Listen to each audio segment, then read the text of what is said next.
Greetings, coders. In this video, we are going to look at the conditional statements that are available in Scheme.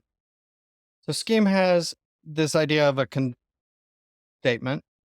So it has the condition and then the first predicate. If it's satisfied, then it does something, and that can go on for in predicates and in expressions.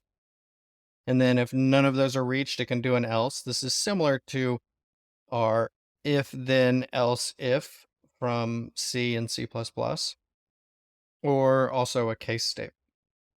So we can have as many of these predicates and expressions as we want.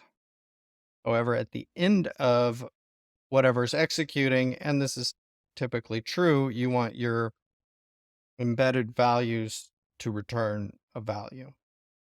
Yeah, so because we typically want a value returned, we need to cover all logical possibilities. Here's an example where we use the condition statement to calculate the absolute value. So in this case, we have the condition, and if x has been defined as 0, if x is greater than 0, then we return x. If x is equal to 0, then we return 0. If x is less than 0, then we make it a negative x. We can make this simpler.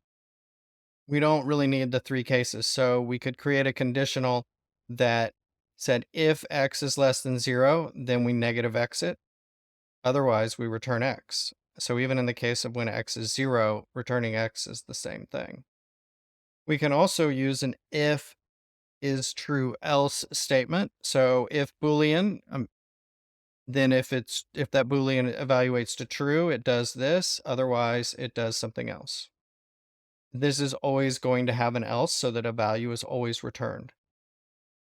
Using our absolute value example, if x is less than 0, then negative x.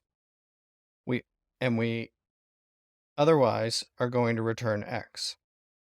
And so this is built in. There's no extra keyword for else. It's just assumed. You have the if and the body executes, and then we have another body that executes. Okay, here we have an example where we have an if statement. If 5 is equal to 3 plus 2, then we're going to do star for 5.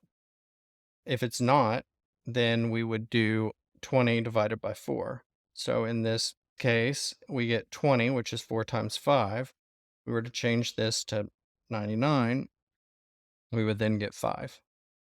Works similar to what we're used to in C and C++. And that's it for this video.